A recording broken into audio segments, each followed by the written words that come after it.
दोस्तों नमस्कार।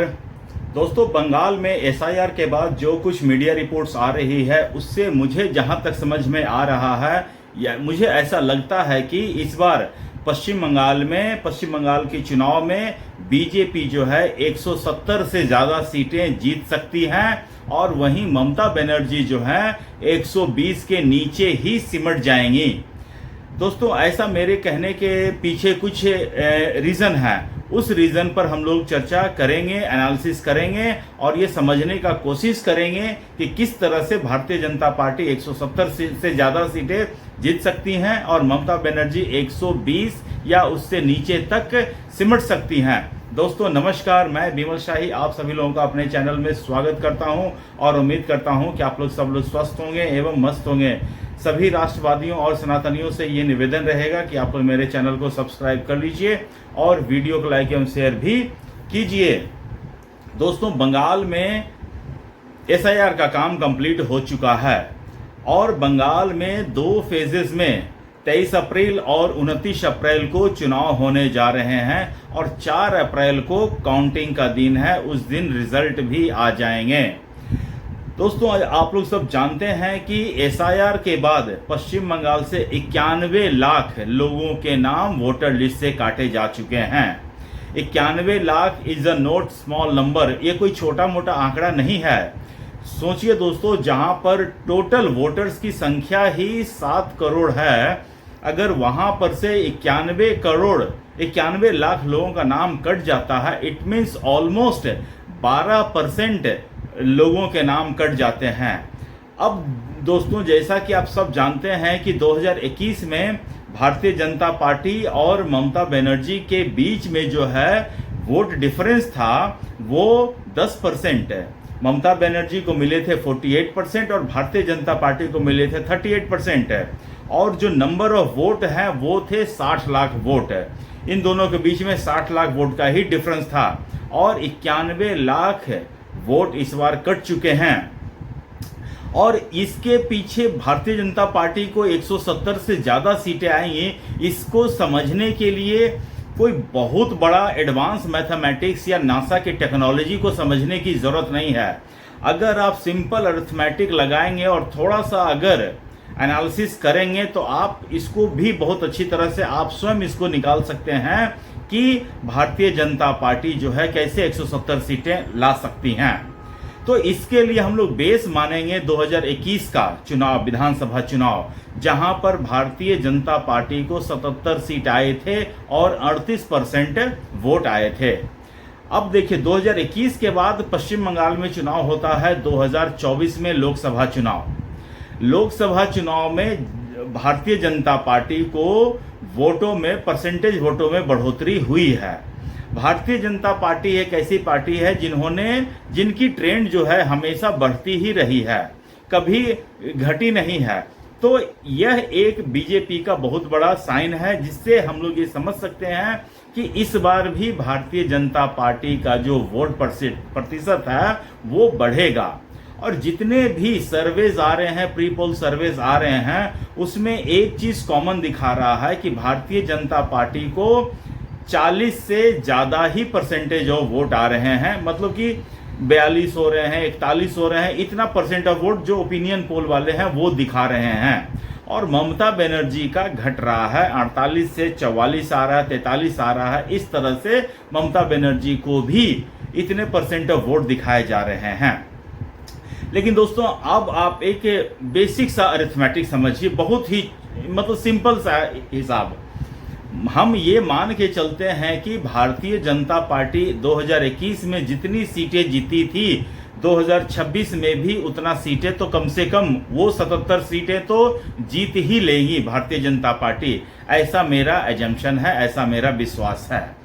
ठीक है, उसके बाद दोस्तों 60 ऐसी सीटें हैं जहां पर जीत हार का मार्जिन 10,000 या उससे कम था। ये मैं 2021 के आंकड़े की बात कर रहा हूं और उन 60 सीटों में मैक्सिमम सीट जो हैं वो टीएमसी वाले जीते हैं। कम से कम 30 या 35 सीट ऐसे थे जो टीएमसी वाले जीते हैं। भारतीय जनता पार्टी भी जीते हैं, कम वोट के अंतर से जीते थे वो। तो उसमें से लेकिन ज़्यादातर 40 के आसपास वो टीएमसी वाले जीते। टोटल नहीं, 46 सीटें ऐसे हैं जो टीएमसी वाले जीते हैं 10,000 से कम के मार्जिन से। तो मैं ये सोच के चल रहा हूं कि जो एसआईआर से जो नाम कटे हैं उससे जो है भारतीय जनता पार्टी जो है उन सभी 60 सीटों में जो 46 सीटें हैं जो ममता बनर्जी जीती थी पिछले बार, उसमें से 46 में से अगर मान लेते हैं 25 भी जीतती है तो भारतीय जनता पार्टी यहां पर 100 का आंकड़ा पार करते हुए मुझे दिख रही है। ठीक है, तो ये अभी सिर्फ 50 सीटों की बात किए हुए हैं और उसके बाद 100 से ज़्यादा 134 से ज़्यादा सीटें ऐसी हैं जहां पर जीत हार का मार्जिन 40,000, 30,000 या उससे ज़्यादा का है। तो अगर मैं मान लेता हूं कि उन 130 सीटों में से भारतीय जनता पार्टी अगर 50-60 सीट भी 50% भी सीटें जीत लेती हैं, एसआईआर के बाद से बहुत बड़े पैमाने पर वोटर्स के नाम कटे हैं और ज़्यादातर वोटर्स घुसपैठियां हैं, ज़्यादातर वोटर्स वो हैं जिनकी मृत्यु हो चुकी है, जिनके बदले टीएमसी वाले बोगस वोट डालते थे, और ज़्यादातर वो लोग हैं जो बंगाल छोड़कर चले गए हैं, जिनका बंगाल में नाम नहीं है, जो बंगाल में वोट देने नहीं आते हैं लेकिन उनका भी वोटर लिस्ट में नाम है, जिनके बदले अगेन टीएमसी वाले बोगस वोट डालते थे। तो जब ऐसे बहुत सारे लोगों के नाम कट गए हैं तो टीएमसी वाले बोगस वोट डाल नहीं पाएंगे। तो आप यकीन मानिए उन 130-35 सीटों में से भारतीय जनता पार्टी जो है 60-65 सीटें बहुत आराम से जीत लेंगी। और उसके बाद दोस्तों करीब 40 सीट ऐसे हैं जहां पर जीत हार का मार्जिन 50,000 या उसके ऊपर है। तो उसमें से 1-2 सीटें भारतीय जनता पार्टी भी जीती हुई हैं। अब जो एसआईआर के बाद और जो पूरे पश्चिम बंगाल में जो माहौल बन रहा है, अगर उन 50 सीटों में भारतीय जनता पार्टी 5 सीट भी जीत लेती है तो आप समझ के चलिए कि भारतीय जनता पार्टी 170 सीट आराम से पार कर जाएगी। तो ये दोस्तों बहुत ज़्यादा कॉम्प्लेक्स मैथमेटिक्स का इस्तेमाल नहीं करना है, बहुत ज़्यादा केमिकल रिएक्शन इसमें नहीं लगाना है। इस बार सीधा सीधी सिंपल अर्थमेटिक है जिसके सहारे से एक लेमन भी समझ सकता है कि किस तरह से भारतीय जनता पार्टी इस बार 170 सीट पार कर जाएगा। दोस्तों मैं तो बहुत छोटा आदमी हूँ, लेकिन मेरे से भी जो बड़े आदमी हैं, जो पॉलिटिशियन हैं, जैसे शुभेंदु अधिकारी हैं, जैसे कि अमित शाह हैं, उनका भी यही एनालिसिस है कि भारतीय जनता पार्टी मोर और लेस 170 तो पार कर ही जाएगी और पश्चिम बंगाल में सरकार बनाने के लिए सीटों की संख्या होनी चाहिए 148। और ममता बनर्जी को कम किसी ने नहीं आंका है। मैं ये नहीं कह रहा हूं कि ममता बनर्जी कम है, लेकिन ममता बनर्जी जो भी है जनता से तो कम ही है। जनता ने इस बार मन बना लिया है कि हम किसी भी कीमत पर ममता बनर्जी को वापसी नहीं होने देंगे। हालांकि ममता बनर्जी का एक बहुत बड़ा स्ट्रॉन्ग होल्ड है, अचानक से 48% से आप किसी को 10% पे ला देंगे ऐसा नहीं है। और ममता बनर्जी के जितने भी वोटर्स हैं, समर्थक हैं, वो काफ़ी एग्रेसिव हैं, वोकल हैं, हिंसा वाले हैं, धमकी देने वाले हैं, दूसरे को भयभीत करने वाले हैं। लेकिन इसके साथ ही चुनाव आयोग ने भी कमर कस रखा है। चुनाव आयोग बार बार एक्स पर पोस्ट डालकर ये कह रहे हैं कि इस बार चुनाव जो है भय मुक्त होगा, हिंसा मुक्त होगा, धमकी मुक्त होगा, कोई भी बूथ कैप्चरिंग, छापा ये सब नहीं चलेगा। और इसके लिए चुनाव आयोग ने पर्याप्त मात्रा में सुरक्षा बल डिप्लॉय किया है पूरे पश्चिम बंगाल में। चप्पे चप्पे पर पैरामिलिट्री की फोर्सेस हैं, सीआईएसएफ की फोर्सेस हैं, सीआरपीएफ की फोर्सेस हैं, बीएसएफ की फोर्सेस हैं, चप्पे चप्पे पे पुलिस उन्होंने बिछा डाला है। और 360 डिग्री कैमरा का यूज़ किया गया है कि कोई व्यक्ति बूथ के अंदर आएगा तो उसके पास दूसरा कोई व्यक्ति वहां नहीं रहेगा। और अगर किसी भी बूथ में इस तरह की गड़बड़ी पाई जाती है तो उस बूथ पर री-वोटिंग होगी, फिर से वोटिंग किया जाएगा। इसके साथ ही दोस्तों ममता बनर्जी का बहुत बड़ा हथियार वहां का प्रशासन था। तो चुनाव आयोग ने उनके पूरे के पूरे प्रशासन को ही बदल डाला है। Chief secretary, home secretary, DIG, IG, SP, DSP, commissioner, हर किसी का तबादला कर दिया गया है। इवन पुलिस कांस्टेबल, एसआई, थानेदार, कप्तान, सबकी ड्यूटी बदल दी गई है और उनसे कहा गया है, सख्त निर्देश दिया गया है कि आप चुनावी प्रक्रिया में भाग नहीं लेंगे, आप सिर्फ दर्शक की तरह चुनाव होते देखेंगे।